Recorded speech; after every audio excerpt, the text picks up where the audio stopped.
अस्सलाम वालेकुम स्टूडेंट्स, कैसे हैं आप लोग। उम्मीद है सब खैर खैरियत से होंगे। अच्छा, लास्ट वीडियो में हमने 11th क्लास का मैथमेटिक्स जिसकी एक्सरसाइज 1.3 हम कर रहे थे। ठीक है, सेकंड क्वेश्चन के दो पार्ट हमने कर लिए थे। ठीक है, आज हम थर्ड जो है ना पार्ट इसका स्टार्ट करने जा रहे हैं। ठीक है, बहुत ही इंटरेस्टिंग और बहुत ही फैक्टराइजेशन, अगर आप फैक्टराइजेशन आपको आसान लगती है तो ये क्वेश्चन आपके लिए बहुत ईजी है। ठीक है, तो फैक्टराइजेशन करनी है हमने यहाँ पर। क्वेश्चन हमारे पास सामने है, लेकिन यहाँ पर जो क्वेश्चन थर्ड क्वेश्चन है ना, इसके अंदर हमें कुछ भी करने की जरूरत नहीं है। सब कुछ उसने करके हमें दिया हुआ है, सिर्फ हमने क्या करना है, कॉमन लेना है और इसको आगे मजीद सिंप्लीफाई करना है। ठीक है, इसको फैक्टर्स के अंदर तोड़ना है। ठीक है, तो सबसे पहले हम क्या करेंगे जी, यहाँ पर ये देखें चार टर्म्स उसने दी हुई है हमें, 1 2 3 4। तो हमें ये बिल्कुल देख के ऐसे लग रहा है कि यहाँ से v स्केयर कॉमन आ जाएगा और यहाँ से 16 कॉमन आ जाएगा।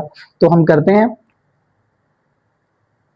v cube minus 2v square plus 16v minus 32।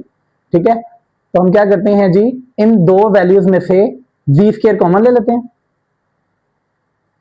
तो अंदर क्या रह जाएगा v माइनस 2। ठीक हो गया। सिमिलरली यहां से कॉमन ले लिया 16, तो ये अंदर क्या रह जाएगा v माइनस 2। ठीक हो गया। अब देखें ये दो फैक्टर सेम है, v माइनस 2 v माइनस 2, तो दोनों में से कॉमन आ जाएगा। v माइनस 2 बाहर कॉमन ले लिया, अंदर रह जाएगा v स्क्वायर प्लस 16। ठीक हो गया। अब हमने देखा कि ये वाला फैक्टर ऑलरेडी सो यानी कि सोल्व हो चुका है। अब ये जो है ना फैक्टर, इसको हम लास्ट क्वेश्चन जब हमने किए थे बिल्कुल उसी के तरीके से है कि यहाँ पर v स्क्वायर आ रहा है और ये 16 आ रहा है, इधर प्लस आ रहा है दरमियान में। ठीक है, अब तो क्या करेंगे, यहाँ पे प्लस को माइनस बनाने की कोशिश करते हैं। ठीक है, माइनस इन्वॉल्व करेंगे हम, वो कैसे करेंगे वो देख रहे हैं। ले जी, इसके मैं लिख दूं ऐसे करके, v स्क्वायर माइनस माइनस 16। ठीक हो गया। मजीद इसको लिखा जा सकता है ऐसे, v माइनस 2 v का square minus into minus 1 into 4 का स्क्वायर, यानी कि 16 के अंदर से माइनस 1 अलग कर दिया और 16 को लिख दिया 4 का स्क्वायर। अब आपको पता है कि माइनस 1 किसके बराबर होता है, आयोटा के स्क्वायर के बराबर। ठीक है, तो ये आपने यहां पर लगा देना,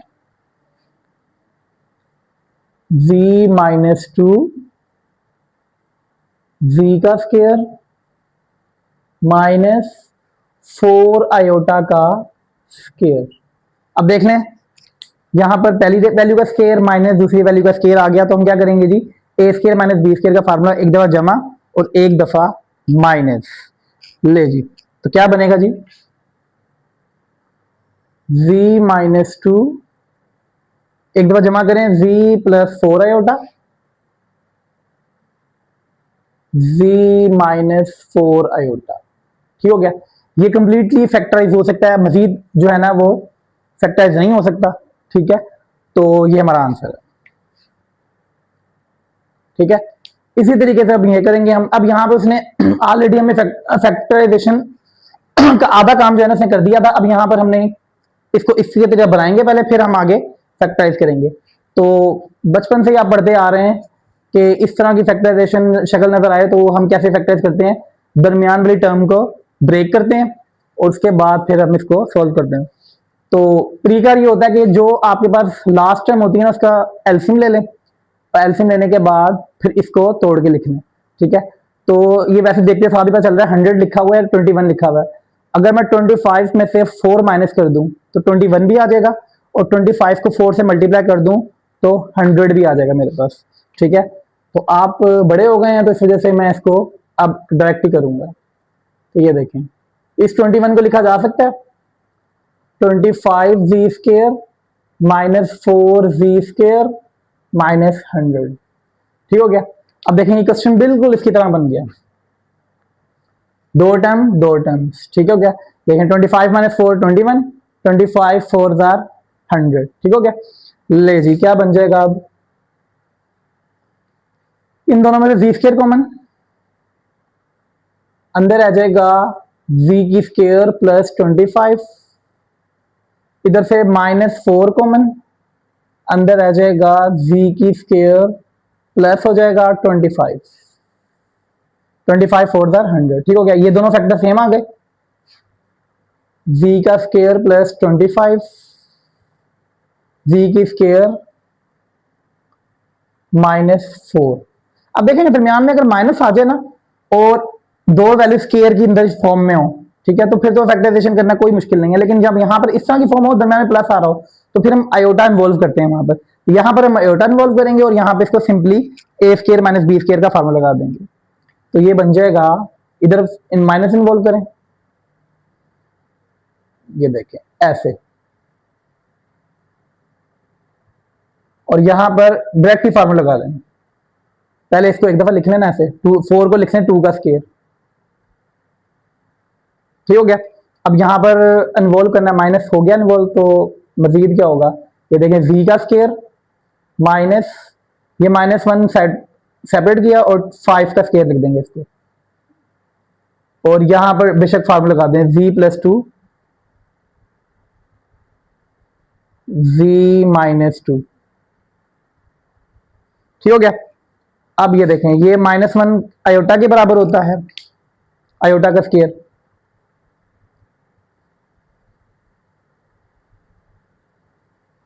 ठीक हो गया।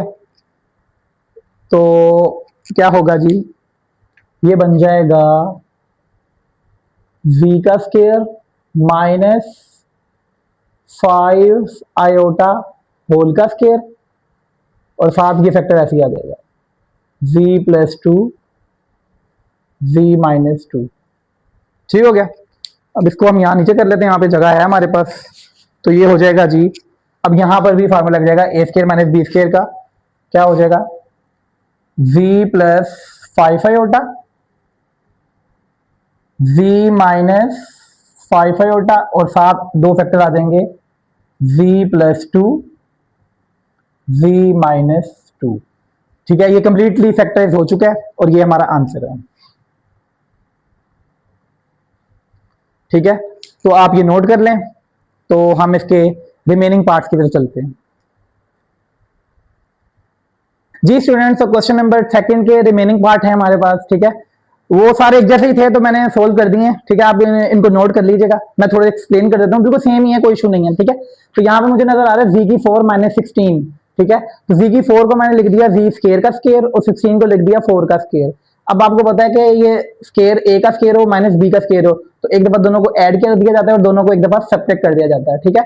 अब देखें जहां पर ये दोनों ऐड हो रहे हैं वहां पे प्लस है और यहाँ पर माइनस हो रहा है, तो माइनस में प्लस में हम क्या करते हैं जी, माइनस इन्वॉल्व कर लेते हैं, और जो माइनस होता है वो हमारे लिए सिंपल होता है a² - b² का फार्मूला। तो यानी v² लिख दिया, 4 को लिख दिया 2 का स्क्वायर, और यहाँ पर क्या कर दिया माइनस इंटू माइनस, ठीक हो गया। अब आपको पता है जो अंदर माइनस होता है वो आयोटा के स्क्वायर के बराबर होता है। अब मैंने डायरेक्ट किया 4 को लिख दिया 2 इंटू आयोटा होल का स्क्वायर, ठीक है। अगर आपको स्टेप समझ आ गया ये, तो आप डायरेक्ट भी यहाँ पे परफॉर्म कर सकते हैं, कोई इशू नहीं है, बार बार रेफरेंस देना लाजमी नहीं है, ठीक है। तो उसके बाद हमने क्या किया, यहाँ पर भी फार्मूला लगा दिया, एक दफा जमा और एक दफा दोनों को माइनस, और ये दोनों एज इट इज आ गए और ये हमारा आंसर आ गया, ठीक है। इसको मजीद सिंप्लीफाई नहीं किया जा सकता, ठीक है। इसी तरीके से क्वेश्चन नंबर हमारे पास 6 पार्ट है, वो भी सेम है जैसे हमने पीछे फैक्टराइजेशन दरमियान वाली टर्म को ब्रेक किया, 4 - 1, 4 में से 1 माइनस करेंगे 3 भी आ जाएगा, और 4 को 1 को मल्टीप्लाई करेंगे तो 4 भी आ जाएगा, ठीक हो गया। इन दोनों में से कॉमन v², इन दोनों में से कॉमन -1, ठीक है। v² + 4 v² + 4 कॉमन, अंदर आ गया v² - 1, तो सेम वही माइनस साइन इन्वॉल्व किया और सिंप्लीफाई करने के बाद आंसर आ गया, ठीक हो गया। इसी तरीके से ये क्वेश्चन है, ये भी बिल्कुल सेम ही है जैसे मैंने ये वाला किया, ठीक है। दरमियान वाली टर्म को ब्रेक किया, 5 को 3 और 2 में, 3 2 प्लस होते हैं, 5 होते हैं, 2 3 मल्टीप्लाई होते हैं तो 6 होता है, ठीक है। तो यहाँ पर भी वही चीज, इन दोनों में से कॉमन v², इन दोनों में से कॉमन प्लस का 2, ठीक है। तो आगे वही प्लस आ गया दरमियान में, तो माइनस इन्वॉल्व कर लिया, और जो यहाँ पर अब इसमें दोनों ही प्लस हैं, ठीक है, दोनों जगह ही हम माइनस इन्वॉल्व करेंगे, इधर भी और इधर भी, ठीक है। तो ये हमने अभी देखें, यहाँ पर एक चीज है कि यहाँ पर जो है ना -3 है, यानी कि माइनस तो होता है आयोटा का स्क्वायर, और ये जो 3 है ना, ये किसी वैल्यू का स्क्वायर नहीं बनता, ठीक है। तो मैं क्या करता हूँ, इसको अंडर रूट लगा के फिर स्क्वायर लगा देता हूँ, क्योंकि आपको पता है स्क्वायर अंडर रूट कैंसिल होके दोबारा स्क्वायर रूट के अंदर वाली वैल्यू आ जाती है। तो हम क्या लिख सकते हैं इसको √3, ठीक है। सिमिलरली 2 को लिख सकते हैं √2, ठीक है। और इसी तरीके से आगे ए स्केयर माइनस बी स्केयर का फार्मूला है, एक दफा जमा एक दफा माइनस, एक दफा जमा और एक दफा माइनस, ठीक है। तो ये हमारे पास क्वेश्चन इसके 7 पार्ट हो गए, ठीक है। तो क्वेश्चन नंबर 8 भी सेम बिल्कुल ऐसा ही है, लेकिन उसमें थोड़ी वैल्यू बढ़ी है, ठीक है। अब इसको हमने फैक्टराइज करना है, तो 32 को हमने ऐसे तोड़ना है कि इसको प्लस करें तो 32 माइनस का आए और मल्टीप्लाई करें तो माइनस का 39 69 आए, ठीक है। तो इसका बेहतरीन तरीका ये होता है कि मैंने आपको बताया था कि लास्ट टाइम होती है ना, इसको हम एलसीएम ले लेते हैं, इसका फैक्टराइज कर लेते हैं, ठीक है। तो हम क्या करते हैं जी, पहले हमने इसे 3 से डिवाइड किया, फिर 3 से डिवाइड किया, फिर 3 से, फिर 7 से, 7 से, इसके फैक्टर के आगे हमारे पास 3 3 3 3 7 7, ठीक है। अब हमने देखा कि ये 4 दफा 3 है, 4 दफा 3 मल्टीप्लाई करें तो 81 आता है, ठीक है। और 7 और 7 को मल्टीप्लाई करें तो 49 आता है, ठीक है। तो 81 में से 49 माइनस करें तो 32 भी आ जाएगा, और 81 और 49 को मल्टीप्लाई करें तो 39 69 भी आ जाएगा, ठीक हो गया। अब माइनस क्या है यहाँ पे, तो साइन हमेशा बड़ी रकम के साथ लिखते हैं, तो -81 लिखा है मैंने यहाँ पे, ठीक है। अब हमने इन दोनों में से कॉमन लिया v स्क्वायर, इन दोनों में से कॉमन है 49, ठीक है। आगे वही सेम है, माइनस है तो कोई इशू नहीं है, डायरेक्ट फार्मूला लग गया, और प्लस है तो माइनस इन्वॉल्व कर लिया, ठीक है। और इसके बाद हमने इसको आंसर निकाल लिया, ठीक है। तो ये हमारे सेकंड क्वेश्चन जो है ना कंप्लीट हो चुका है। अब हम क्वेश्चन नंबर 3 पे चलते हैं, तो आप ये नोट कर लें जी स्टूडेंट्स। तो क्वेश्चन नंबर 3 है हमारे सामने, ठीक है। Find the roots of this equation, यानी कि इसका मतलब क्या कह रहा है वो, कि z की तमाम वो वैल्यूज निकालनी है जो इस इक्वेशन को सेटिस्फाइड करती हैं, तो वो उसके क्या होते हैं, रूट्स होते हैं, ठीक है। तो इसकी मैक्सिमम डिग्री कितनी है, 4, ठीक है ना। तो 4 इसका मतलब 4 रूट्स हमने इसके कैलकुलेट करने हैं। उसके बाद कह रहे हैं and hence express it as product of linear factor, ठीक है। तो लास्ट में बात है, जब हम इसको सिंप्लीफाई करेंगे तो सबसे पहले हमारे पास प्रोडक्ट ऑफ लीनियर फैक्टर्स ही आएंगे, ठीक हो गया। तो हम क्या करेंगे, सबसे पहले इसको फैक्टराइज करेंगे, तो ठीक है। तो उसके बाद हम वो जो फैक्टराइजेशन हो जाएगी तो वो हमारे प्रोडक्ट और लीनियर फैक्टर ही होगा, ठीक है। उसके बाद मजीद हम सिंप्लीफाई करने के लिए इसके रूट्स निकालेंगे। चलिए क्वेश्चन करते हैं।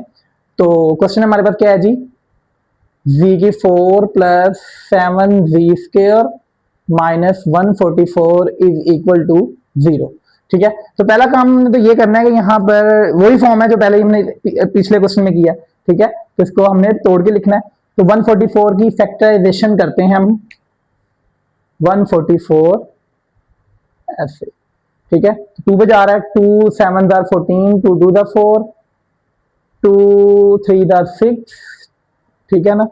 और 2 3 6, 2 6 12, 2 18 36, 2 9 18, ठीक है ना। आगे रहने दें, बस ये हो जाएगा हमारा, ठीक है। अब ये देखें, 2 2 4, 4 2 8, 8 2 16, इन सबको मल्टीप्लाई करके आ रहा है 16, और ये हमारे पास आ रहा है 9। 16 और 9 को माइनस करेंगे तो हमारे पास 7 भी आ जाएगा, और 16 और 9 को मल्टीप्लाई करेंगे तो हमारे पास 144 भी आ जाएगा। तो इसको लिखा जा सकता है। अब प्लस का आ रहा है तो हमेशा प्लस बड़ी रकम के साथ लिखा जाएगा जब प्लस का आएगा, तो ये आ जाएगा 16 v square minus 9 v square minus 144 is equal to 0, ठीक हो गया। अब हमारा काम क्या होगा, इन दोनों में से कॉमन और इन दोनों में से कॉमन, इन दोनों में से कॉमन क्या आएगा जी, v की 2 अंदर रह जाएगा, v की 2 प्लस 16, इन दोनों में से क्या कॉमन है, माइनस का 9 अंदर आ जाएगा, v की 2 प्लस 16, ठीक हो गया। इनको मल्टीप्लाई करके देख सकते हैं हम, 9 और 16 144 हो जाएंगे। अब ये दो फैक्टर सेम है, ये हमेशा सेम ही होना चाहिए, अगर ये सेम ना आए तो इसका मतलब है आपका क्वेश्चन रॉन्ग है, ठीक है। तो ये आ जाएगा v स्क्वायर प्लस 16 कॉमन, अंदर आ जाएगा v स्क्वायर माइनस 9, ठीक हो गया। अब ये बिल्कुल वही फॉर्म है जो हमने लास्ट टाइम की थी। अब प्लस आ रहा होता है दरम्यान में तो माइनस इन्वॉल्व करते हैं, और जब जहां माइनस आ रहा होता है वहां पे सिंपल हम ए स्क्वायर माइनस बी स्क्वायर का फार्मूला लगा देते हैं। तो ये इसको भी बनाएंगे, तो ये बनेगा v स्क्वायर माइनस माइनस 16, और ये आ जाएगा जी v स्क्वायर माइनस 3 का स्क्वायर इज इक्वल टू 0, ठीक हो गया। मजीद क्या होगा जी, ये माइनस आयोटा स्क्वायर के बराबर होता है और ये 4 का स्क्वायर के बराबर होता है, तो ये डायरेक्टली लिख देंगे इसको, v का स्क्वायर माइनस 4 आयोटा का होल का स्क्वायर और यहां पर इसको फैक्टराइज कर लेंगे, v प्लस 3 v माइनस 3, ठीक हो गया, इज इक्वल टू 0। ठीक हो गया। अब हम क्या करेंगे जी, इधर भी फार्मूला लगा देंगे, v plus 4 iota v minus 4 iota v plus 3 v minus 3। ठीक हो गया। अब हमने उसने कहा रूट्स निकालने पहले, तो हम क्या करते हैं, ये देखिए सारे फैक्टर्स का प्रोडक्ट जीरो है, इसका मतलब है ये जीरो हो सकता है, या ये जीरो हो सकता है, या ये जीरो हो सकता है, या ये जीरो हो सकता है, यानी कि तमाम फैक्टर में से कोई एक भी जीरो हो गया तो हमारे पास आंसर जीरो हो जाएगा। ठीक है, तो हम क्या करते हैं, सारे फैक्टर को जीरो के इक्वल रख के वहां से जी का आंसर निकाल लेते हैं जी। तो first factor zero,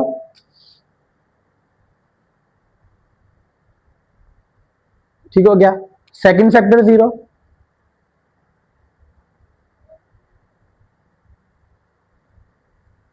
third factor zero, और last factor v minus 3 equal to 0। ठीक हो गया। तो ये आ जाएगा v का आंसर मेरे पास -4 आयोटा, ये v का आंसर आ जाएगा 4 आयोटा, और ये v का आंसर आ जाएगा -3, और ये v का आंसर आ जाएगा +3। ठीक है, ये हमारे पास रूट्स फाइंड हो गए।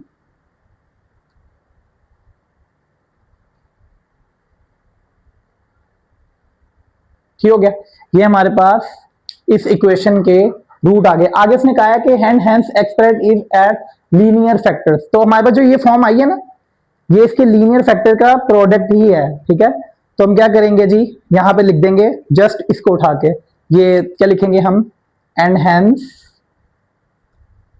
Hence product of linear factors are, क्या आएंगे जी, v plus 4 iota, v minus 4 iota,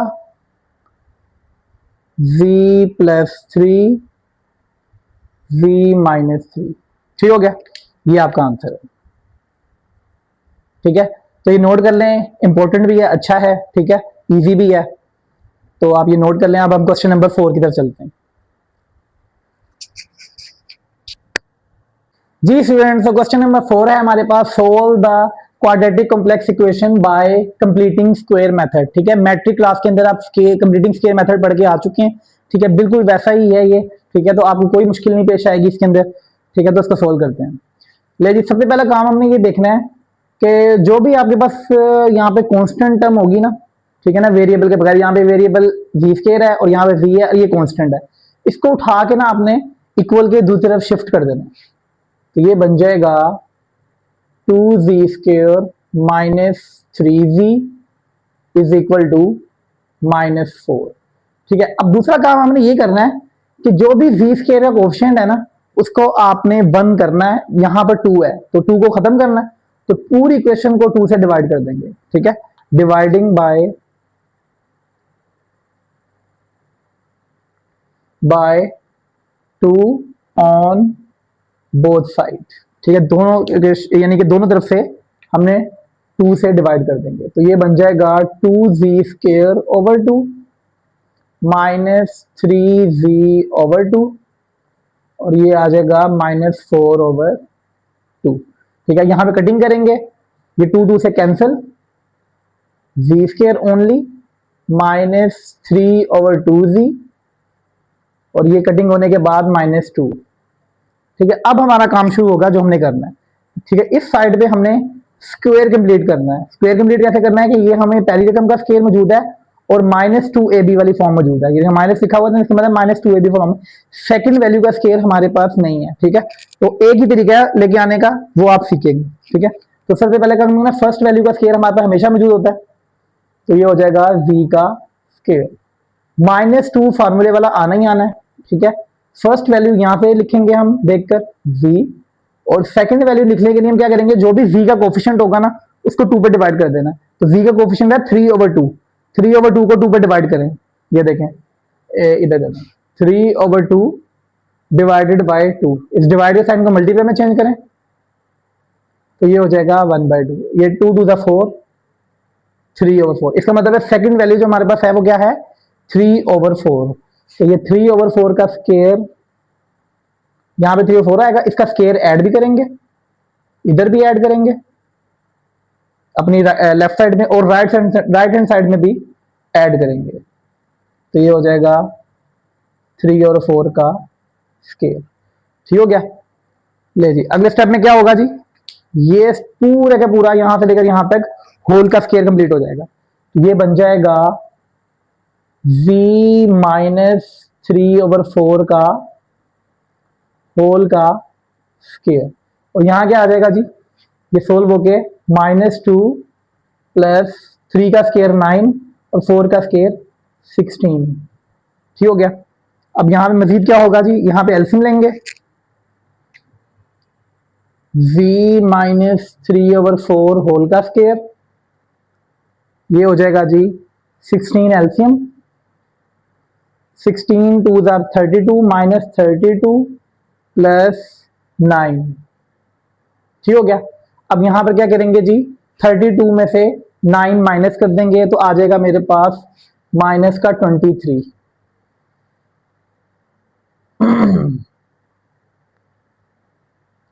ठीक हो गया। तो ये आ जाएगा जी माइनस का 23। ठीक हो गया।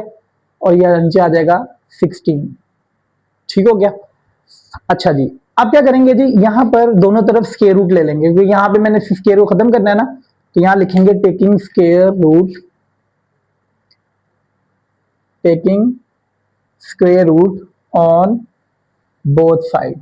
ठीक हो गया। लेकिन दोनों तरफ स्क्वायर रूट लें तो क्या बनेगा जी, आपके पास v-3/4 होल का स्क्वायर, और यहां पे स्क्वायर रूट लेंगे तो प्लस माइनस आएगा। ठीक है, -23/16। ठीक हो गया। ये वाला स्क्वायर स्क्वायर रूट से कैंसिल हो जाएगा, 3v-3/4, ठीक है, is equal two plus minus. अच्छा आप देखिए यहाँ पर ये 23 का स्क्वायर रूट नहीं होता, इसका स्क्वायर रूट होता है, तो ये 16 का स्क्वायर रूट क्या आ जाएगा, 4। ठीक है, और ऊपर क्या आ जाएगा, अंडर रूट 23।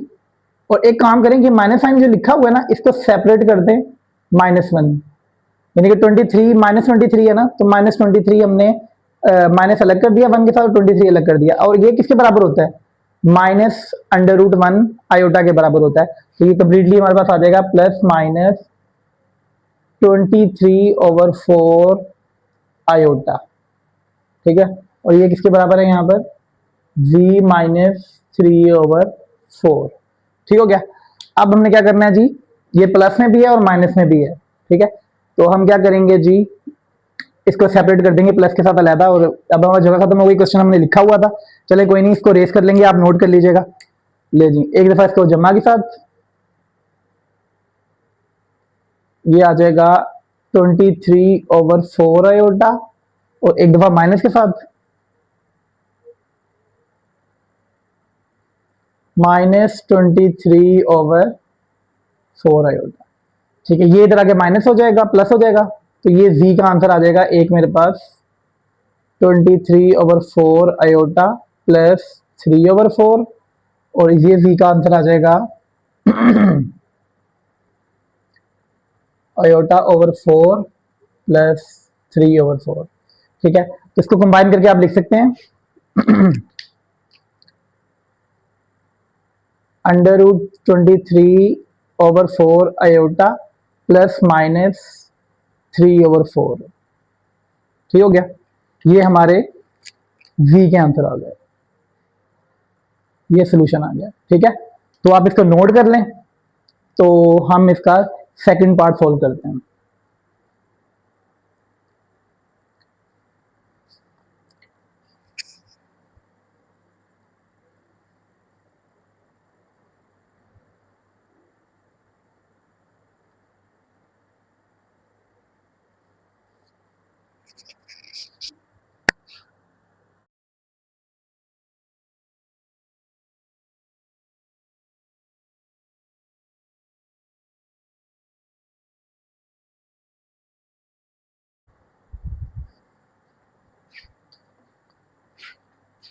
जी स्टूडेंट्स, तो क्वेश्चन नंबर 4 के जो रिमेनिंग पार्ट हैं, ठीक है, वो भी सेम ही है। तो मैंने इसमें से जो 3 पार्ट मैंने सोल्व कर दिए, ठीक है। इसके बाद मैं रिमेनिंग पार्ट भी करता हूँ, ठीक है। तो क्वेश्चन नंबर 2 है इसका, G square minus 6 G is equal to 30। तो सेम ही है, 30 को उठा के दूसरी तरफ शिफ्ट कर दिया, ठीक है। उसके बाद यहाँ पर स्केयर कंप्लीट कर लिया, स्केयर कंप्लीट करने के बाद स्केयर रूट ले लिया, और वही चीज़ है कि हमने यहाँ पर इसको सेपरेट करके दो रूट फाइंड आउट कर लिए। सिमिलरली यहाँ पर है, ठीक है, 50 को उठा के दूसरे शिफ्ट कर दिया, 3 से पूरी इक्वेशन को डिवाइड कर दिया, डिवाइड करने के बाद स्केयर कंप्लीट कर लिया, स्केयर कंप्लीट करने के बाद आंसर आ गया, ठीक है। तो आप ये नोट कर लें, ठीक है। बाकी के जो 3 पार्ट रह गए हैं वो भी मैं सोल्व कर देता हूँ। तो इजी मेथड है, इजी तरीकेकार है, तो आप कर दीजिएगा इसको। जी स्टूडेंट्स, तो क्वेश्चन नंबर 4 के रिमेनिंग पार्ट क्वेश्चन नंबर 4 है, ठीक है। बिल्कुल सेम ही है, ऐसे ही, ठीक है, कोई इशू नहीं है, ठीक है। 13 को उठा के दूसरे पे ले आए, ठीक है। बाकी का जो बचा हमारे पास स्केयर कंप्लीट कर लिया, स्केयर कंप्लीट करने के बाद स्केयर रूट लेने के बाद सिंप्लीफाई करने के बाद ये हमारे पास आंसर आ गया, ठीक है। इसमें भी कोई मसला नहीं है, सेम ही है। -9 को जरा के -9 कर दिया, 2 से डिवाइड कर दिया इक्वेशन को, और फिर बाद में सिंप्लीफाई कर लिया स्केयर कंप्लीट करने के बाद, इसको आंसर निकाल लिया, ठीक है। इसी तरीके से ये वाला पार्ट भी ऐसे ही है, ठीक है। 7 को उठा के इधर ले आए, 3 से डिवाइड कर दिया, और फिर स्केयर कंप्लीट करने के बाद यहाँ पर जो है ना सिंप्लीफाई करने के बाद हमारे पास जी के ये आंसर आ गया, ठीक है। तो हमारा ये कंप्लीटिंग स्केयर वाला मेथड कंप्लीट हो चुका है। तो आप इसको रोक के इसकी क्या कहते हैं नोट कर लें, ठीक है। कोई भी प्रॉब्लम हो तो उसको बार बार देखें, ठीक है, कोई इशू नहीं है। तो अब हम चलेंगे क्वेश्चन नंबर अपना 5 की तरफ।